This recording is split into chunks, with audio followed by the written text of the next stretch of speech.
Saya Puspita, usia saya 28 tahun. Saat ini saya berprofesi sebagai co-founder dari Sehat Jiwa dan juga Global Mental Health Consultant.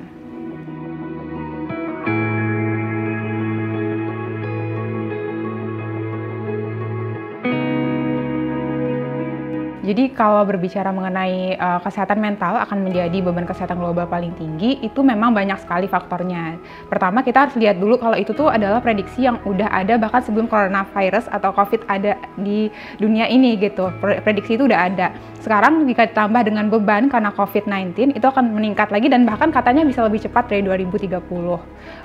Faktornya banyak sekali. Banyak orang berpikir masalah kesehatan mental itu hanya masalah di individunya saja. Tapi sebenarnya kalau kita lihat itu bisa juga karena faktor sosial ekonomi. Kalau kedepannya kita akan berhadapan dengan krisis iklim, itu akan jadi beban lagi gitu untuk beberapa orang dan membuat beberapa orang rentan tentunya.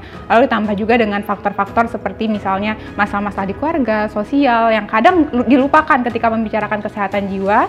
Dan akhirnya orang fokusnya tadi melihatnya sebagai masalah individu, padahal ini masalah yang sangat-sangat besar dan akan bisa berdampak luas kepada masyarakat Indonesia. Di Indonesia, isu kesehatan mental juga tak kalah peliknya, lantaran masifnya stigma sosial yang masih menjadi kendala besar dalam mengakses perawatan kesehatan mental. Kurangnya fasilitas kesehatan mental dan sumber daya, seperti psikolog dan psikiater, terutama di daerah-daerah pedesaan, membuat akses ke perawatan kesehatan mental menjadi sulit. Meski demikian, pemerintah Indonesia telah mengambil beberapa langkah untuk meningkatkan kesadaran tentang kesehatan mental dan memperluas akses ke perawatan mental. Kalau untuk konteks Indonesia memang cukup tricky ya, karena kalau secara komunitas kita itu adalah masyarakat yang sangat kolektivis, di mana kondisi kita kadang itu ditentukan oleh lingkungan kita ataupun lingkungan kita memberikan penilaian terhadap pilihan-pilihan hidup yang kita ambil, sehingga banyak sekali mungkin menyebabkan tekanan pada individu gitu. Nah, di Indonesia kenapa bisa rentan? Selain tadi karena masyarakatnya banyak, masalahnya juga banyak secara sosial. Nah, faktor lainnya juga karena di Indonesia ini kita banyak mengadaptasi nilai-nilai budaya mungkin dari keluarga atau nilai-nilai agamanya juga sangat kental, yang itu menyebabkan akhirnya kita krisis nih, ini kenapa saya misalnya berbeda dengan orang lain, atau misalnya ketika ada satu hal yang tidak sesuai dengan norma-norma yang kita pegang tadi, kita mempertanyakan kondisi kita gitu. Makanya Indonesia cukup rentan, ditambah dengan kita juga kondisi kepulauan ya, rentan juga dengan bencana, di mana di situ masyarakat kita jadinya juga punya kecenderungan untuk akhirnya secara psikologis menjadi rentan. Nah, kalau misalnya apa penyakit yang atau gangguan yang mungkin akhirnya bisa bagi masyarakat Indonesia itu menjadi rentan sekali, itu adalah depresi, kecemasan. Skizofrenia sebenarnya juga cukup tinggi, tapi mungkin dua yang teratas adalah depresi dan kecemasan gitu.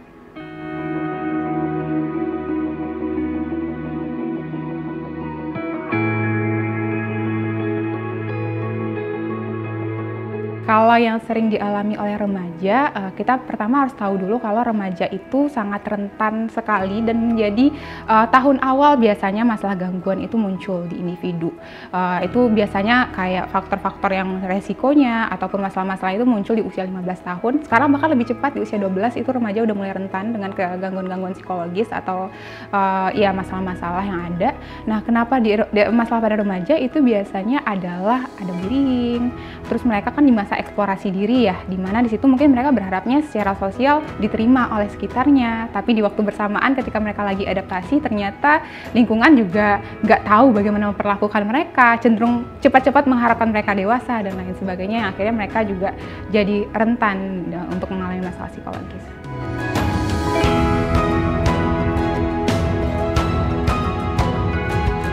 Puspita Alwi, demikian nama lengkapnya, sebagai sarjana psikologi yang juga tengah melanjutkan pendidikan S2 di kesehatan masyarakat untuk program studi kesehatan mental dan disabilitas, ternyata tidak luput dari masalah mental akibat perundungan yang ia alami sewaktu menjadi siswa sekolah menengah atas unggulan di Pulau Sumatera. Mungkin kalau balik lagi ke situ, mungkin ada beberapa alasan ya, atau beberapa kondisi yang akhirnya menyebabkan aku ambil psikologi UI waktu itu. Ya, pertama adalah waktu itu sebenarnya aku sebagai anak remaja adalah orang yang harus akhirnya tuh merantau gitu ke kota yang berbeda dengan tempat kelahiran aku, dan di situ aku memang harus tinggal di tempat yang berasrama. Jadi 24/7 lah bersama teman-teman, dimana kalau kita lihat ke masa remaja kan itu penilaian teman jadi sangat penting ya, penerimaan teman juga jadi sangat penting, dan waktu waktu itu kebetulan aku mungkin termasuk orang yang untuk beradaptasi itu tidak terlalu cepat. Dalam artian aku tuh harus observasi dulu, harus coba memahami orang dulu baru bisa untuk berinteraksi. Nah ternyata aku ada culture shocknya sedikit, kayak ketika melihat teman-teman aku kok kayaknya mereka cepat sekali ya, mereka kok bisa bergaul dengan cepat, kok aku nggak sebegitunya gitu. Dan itu akhirnya membuat aku jadi cukup tertekan waktu itu. Ditambah lagi juga aku merasakan kalau ketika aku belajar psikologi aku tahu ya itu apa namanya, itu adalah bullying emosional gitu. Jadi perasaan terpinggirkan, perasaan dibicarakan dari belakang, atau misalnya gossiping, itu adalah bentuk-bentuk bullying emosional. Dan itu yang aku rasakan saat itu, yang akhirnya membuat aku harus masuk ke rumah sakit waktu itu selama kurang lebih 2 kali sebenarnya. Yang pertama itu aku 2 minggu di rumah sakit, itu aku tanpa bantuan makanan sama sekali. Aku benar-benar hidup dengan bergantung pada infus. Dokter nggak tahu sama sekali aku sakit apa, dan pada saat itu aku juga clueless sekali. Aku kira cuma penyakit fisik biasa dan aku memang sakit aja gitu. Dan mungkin waktu itu pun aku juga sangat takut untuk kembali ke sekolah gitu, karena ketika di pikiran aku ya, ketika misalnya orang 2 minggu nih ninggalin sekolah, nanti balik lagi kayaknya orang bakal sangat udah sangat-sangat beradaptasi lagi, aku makin tertinggal gitu kan.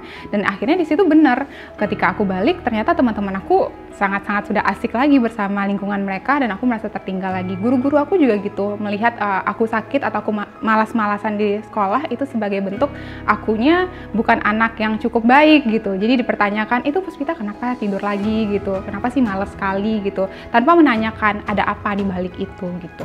Dan akhirnya aku masuk rumah sakit lagi setelah itu. Dan mungkin yang berbeda adalah ketika aku masuk rumah sakit yang kedua kalinya, dimana di situ aku waktu itu tuh aku nggak inget secara persis seperti apa, tapi waktu itu aku bisa mengasumsikan itu adalah social worker atau pekerja sosial yang dia nggak menanyakan apa yang salah dengan aku, tapi dia lebih kayak ada apa, mau cerita nggak di sekolah, apa yang dirasakan gitu-gitu, yang membuat aku akhirnya berpikir, oh ternyata ada yang cukup menangkap ya apa yang aku maksudkan gitu. Dan akhirnya itu yang jadi semacam apa ya, titik bangkit aku kalau bisa dibilang. Jadi ketika balik ke sekolah, pikiran aku udah bukan gimana ya biar bikin lingkungan suka sama aku, udah bukan gitu lagi, tapi lebih kepada gimana ya aku bisa bangkit dan maju untuk diri aku sendiri, untuk menemukan Puspi yang mungkin dulu ya dia anak yang oke gitu, bisa juara kelas, bisa berkumpul juga dengan teman-temannya, walaupun sedikit temannya nggak apa-apa juga gitu. Hal-hal yang kayak gitu yang akhirnya aku mau mulai untuk berproses, walaupun nggak mudah,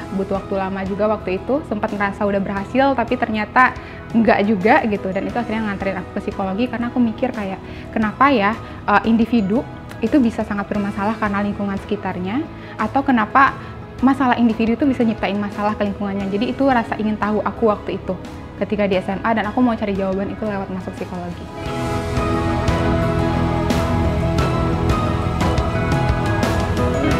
Sejatinya kesehatan mental tidak hanya menjadi tanggung jawab individu, tapi juga dibutuhkan pendekatan menyeluruh dan sistem yang harus berubah. Harus ada kolaborasi yang efektif antara praktisi layanan kesehatan jiwa seperti psikolog, psikiater, perawat kesehatan jiwa, tenaga sosial, dan promotor kesehatan jiwa. Menurut aku itu sangat-sangat penting, dan itu yang menjadi alasan aku mungkin ya bergeraknya di bidang prevention atau preventif di bidang kesehatan jiwa. Karena aku ingat banget dulu ketika aku bertemu dengan migran-migran, korban-korban kekerasan seksual, korban-korban kekerasan dalam rumah tangga, ketika aku jadi konselor dan setelah aku lulus dari psikologi, aku menemukan banyak sekali dari mereka itu yang datang mencari bantuan ketika udah 5 tahun bermasalah, 7 tahun bermasalah. Dan itu yang membuat aku berpikir kenapa ya gitu. Dan jawaban mereka waktu itu sangat menyedihkan ya bagi aku pribadi, karena mereka berpikir bahwa kayaknya saya memang pantas deh seperti ini, atau kayaknya saya memang nggak apa-apa sedih, besok juga lupa, padahal nggak lupa-lupa tuh 5 tahun. Jadi itu yang mungkin membuat aku sadar bahwa banyak sekali masyarakat kita bahkan untuk sedih aja mereka nggak tahu harus diapakan gitu. Dan itulah kenapa pendidikan kesehatan jiwa jadi sangat penting, agar masyarakat bisa lebih terliterasi gitu ya, lebih paham lagi kenapa, apa itu masalah mental, tapi bukan untuk mendiagnosa, lebih kepada bagaimana mereka paham apa yang lagi mereka rasakan, apa yang lagi mereka alami, dan kapan mereka butuh bantuan sebenarnya. Jadi lebih ke situ. Dan pada akhirnya kita harus melihat masalah kesehatan mental itu nggak cuman tiba-tiba bom waktu gitu. Kalau kita selalu berpikir bahwa oh ya udah nggak apa-apa, ini kan masih sedih biasa, baru diputusin pacar aja gitu misalnya, itu akan sangat besar dampaknya kemudian kalau kita biarin emosi itu tetap ada gitu, tentunya gitu kan. Nah makanya di situ mengambil jalan untuk mencari bantuan psikologis atau misalnya mencari support group atau belajar tentang apa yang lagi kamu rasakan tuh jadi penting sekali. Tapi perlu diingat itu bukan untuk diagnosa, lebih kepada kesadaran, dan kalau untuk mendiagnosa balik lagi ke psikolog dan psikiater.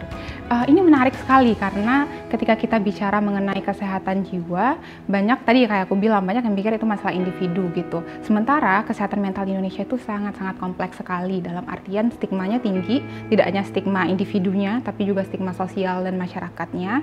Lalu juga kalau kita bicara secara sistem hanya 1-2% dari anggaran kesehatan yang diberikan untuk kesehatan mental, dan itu hanya diberikan untuk layanan-layanan kuratif atau pengobatan. Itu angka yang sangat kecil sekali. Lalu juga tadi ya, masyarakatnya tidak teredukasi dengan baik, jadi masalahnya makin kompleks, dan kita punya kecenderungan untuk ikut-ikutannya cukup tinggi di society kita. Dalam artian bahwa ketika kita tahu satu konsep, kita cenderung untuk oh ya udah nih, mungkin saya depresi, oh ya deh kayaknya mungkin saya kecemasan gitu. Hal-hal yang sebenarnya kalau peran sistem nggak ada di situ, rentan sekali masyarakat Indonesia untuk akhirnya mendiagnosa dirinya sendiri atau misalnya merasa tertinggal. Karena tadi kita butuh sebenarnya sistem sosial kita, baik itu pemerintah, media, untuk memperlihatkan bahwa ini isu yang penting, sehingga masyarakat akhirnya juga mau bergerak untuk menjaga kesehatan mentalnya sendiri. Karena kalau kita bicara kesehatan mental, ini zonanya abu-abu sekali. Kita nggak bisa nuntut masyarakat untuk bilang, iya dong kalau kamu ngerasa nggak baik-baik aja, datang dong ke psikolog gitu. Lah masyarakatnya aja nggak tahu kalau kapan, sampai titik mana dia baik-baik aja gitu. Makanya di situ peran penting dari semua sistem, dari yang terkecil, keluarga, sekolah, sampai pemerintah, untuk memberikan kebijakan yang lebih inklusif untuk kesehatan jiwa itu sangat-sangat dibutuhkan. Terutama komitmen itu dalam artian ketika kita membicarakan kesehatan mental, berhenti membicarakannya dari narasi negatifnya saja. Karena pada dasarnya semua dari kita punya kesehatan jiwa, semua dari kita punya kesehatan jiwa, semua dari kita rentan memiliki masalah kesehatan jiwa, dan nggak apa-apa selama kita memang seek help atau mencari bantuan, selama kita sadar betul, dan itu yang harus dinarasikan oleh media juga, dibantu narasikan. Jadi lebih memproses pada proses bangkitnya seseorang, memperlihatkan bahwa kesehatan jiwa yang baik itu bisa membantu ke produktivitas misalnya, alih-alih cuma mengatakan bahwa oh ya dia depresi, oh ya dia skizofrenia gitu. Nggak ada story di situ yang bisa membuat masyarakat kita mau gerak gitu. Itu sih mungkin.